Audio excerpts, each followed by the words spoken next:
Xin chào các bạn. Hôm nay mình xin hướng dẫn các bạn làm một cái mạch siêu trầm sử dụng ISA 4558. Con ISA này nó có 8 chân các bạn. Đây, con ISA đây.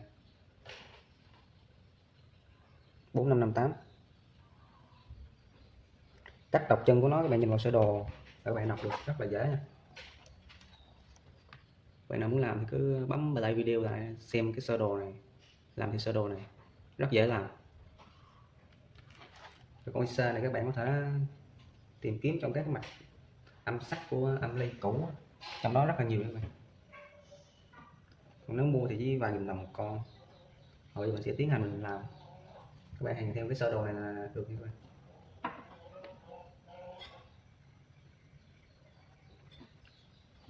Đầu tiên thì mình sẽ hàng cái con tụ 104 này, thì chân số 1 và chân số 2. Chân số 1 và chân số 2 sẽ mắc với một chân của con tụ 104.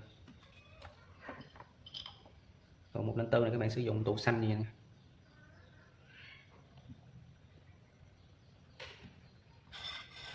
Rồi tiến hành mình hàng.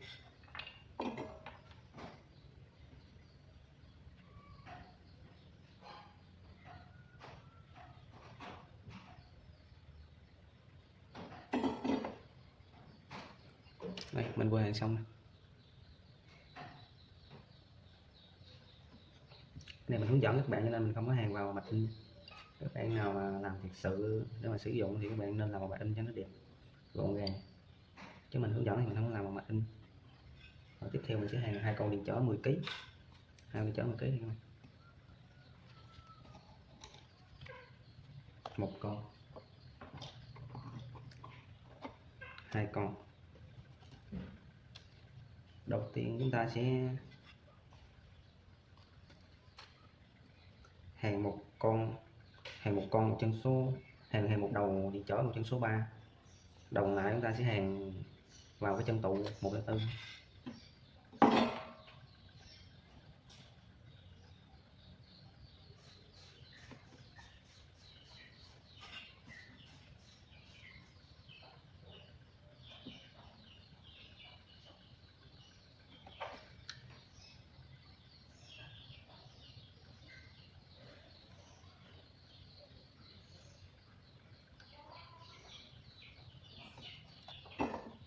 Sẽ nối tiếp một con nữa qua chân số 7 này, nối tiếp một con 10 kg qua chân số 7. Từ cái chân tụ đó bạn hàng móc ra, mình để chân tụ đó, để cho nó dễ hàng.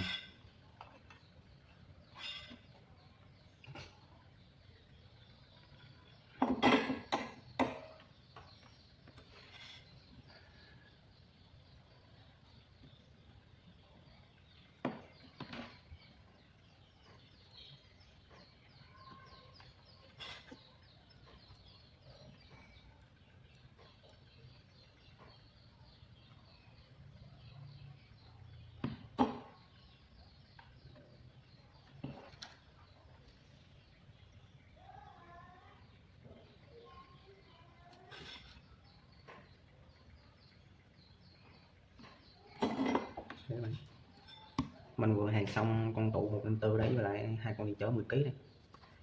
Tiếp theo thì bạn thấy chân số 3 nó sẽ ra thêm một con tụ 104 nữa, rồi chân kia nó sẽ nối vào mát. Mình hàng tụ đó.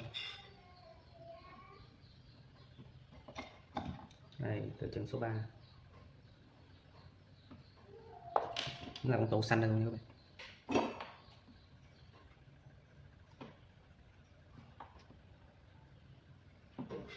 Nó sẽ hàng vào mát, và mát của EC là sử dụng chân số 5 nên mình sẽ móc vào chân số 5.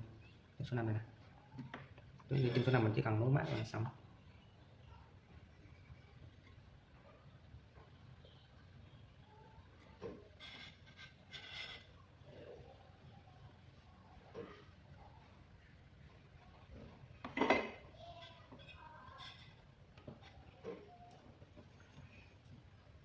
Rồi tiếp theo mình sẽ hàng con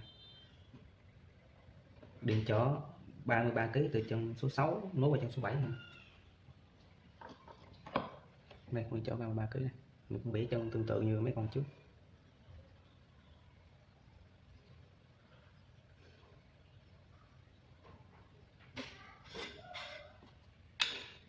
móc từ chân số 6 và chân số 7 nha.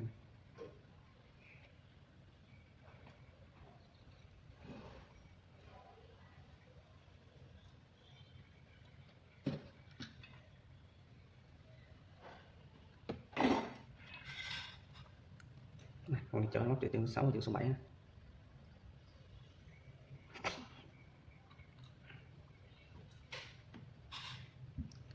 Bây giờ mình sẽ hàn đầu ra và đầu vào của cái mạch tạo âm trầm, rồi tạo tiếng bass. Đầu ra của cái mạch này là chân số 1 và chân số 2 nha. Nó sẽ nối vào một con tụ 2,2 mF. Chiều dương các bạn sẽ hàn vào chân 1 2. Chiều dương của con tụ này nè. Tụ 2,2.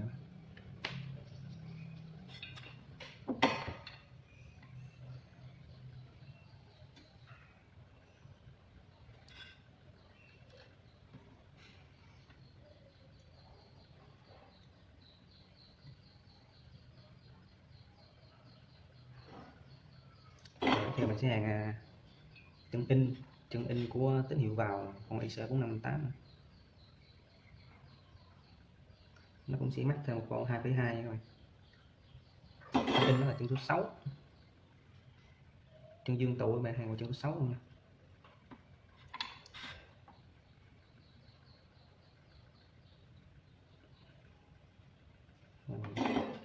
Từ chân tụ sẽ nối tiếp với một con chở 33 kg.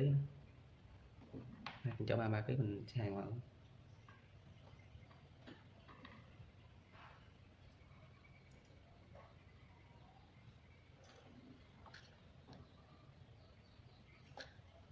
Mặt này rất đơn giản nha các bạn.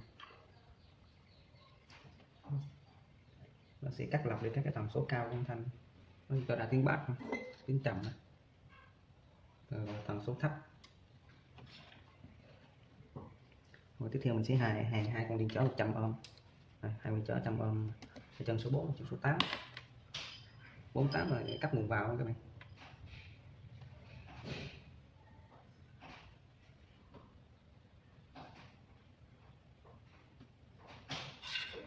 Mình sử dụng nguồn đôi 12V cộng trừ.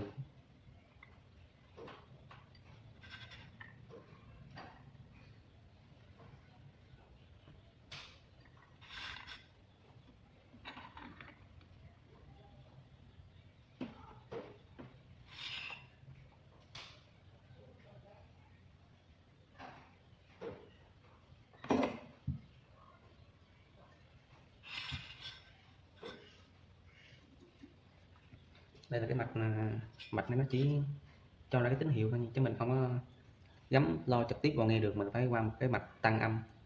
Đây là cái mạch ISA TDA 2030. Mình sẽ lấy chung nguồn của con ISA TDA 2030 này luôn nha các bạn. Nguồn dương mình sẽ hàn vào chân số 8. Còn nguồn âm mình sẽ hàn vào chân số 4. Còn chân mát thì các bạn hàn vào chân số 5. Trong sơ đồ có hết. Mình vừa làm vừa nói.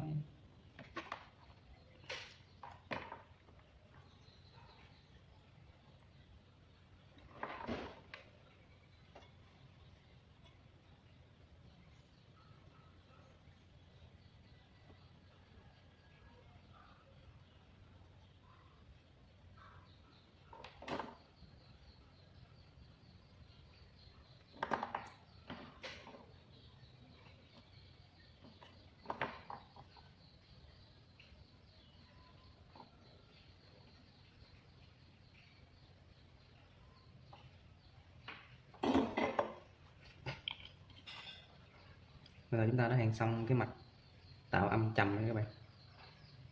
Bây giờ mình sẽ test thử cho các bạn xem. Cái mạch này các bạn nên đeo tai nghe vào mới nghe được cái âm trầm của nó, chứ lo điện thoại ít nghe được cái tiếng trầm lắm các bạn. Nên đeo tai phone nào dễ nghe hơn. Giờ mình sẽ test thử. Đầu tiên thì mình sẽ test trực tiếp thông qua mạch này, sau đó mình sẽ test qua cái mạch này, các bạn nghe âm thanh nó sẽ khác.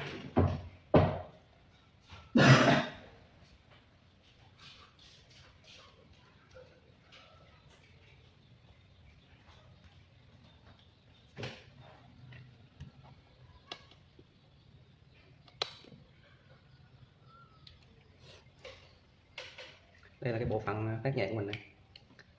Mình quay bằng điện thoại cho nên là thấy có thêm cái này nữa để phát nhạc.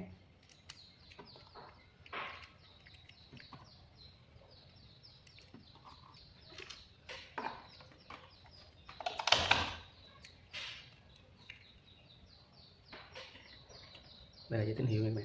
Mình sẽ hàn trực tiếp vào mặt tăng âm này, các bạn nghe rồi sau đó mình sẽ hàn qua mặt lọc âm sub, tạo tiếng trầm.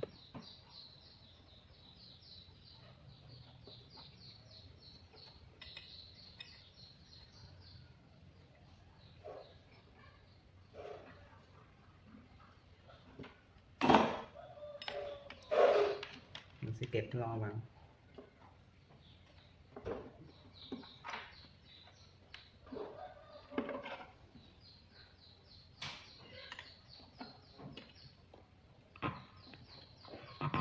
Đây, tín hiệu nha các bạn.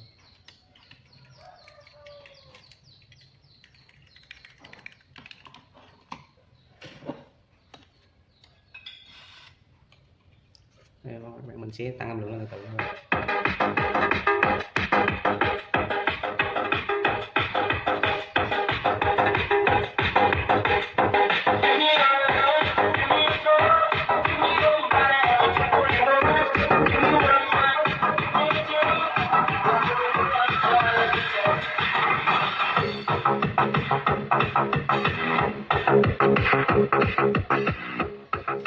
Bây giờ mình sẽ cho nó qua cái mạch lọc âm siêu trầm các bạn.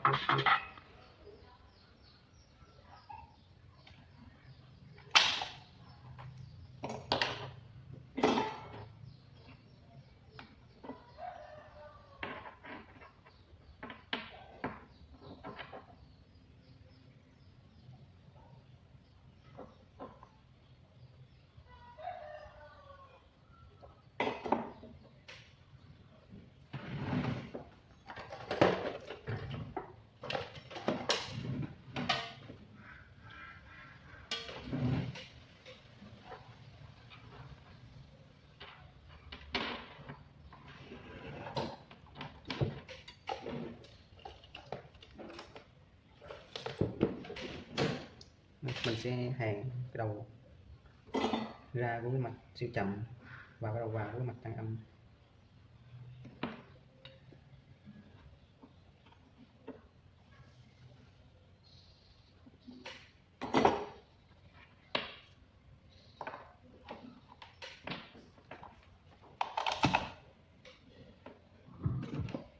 Đây. Bây giờ mình sẽ mở nhạc lên từ các bạn nghe.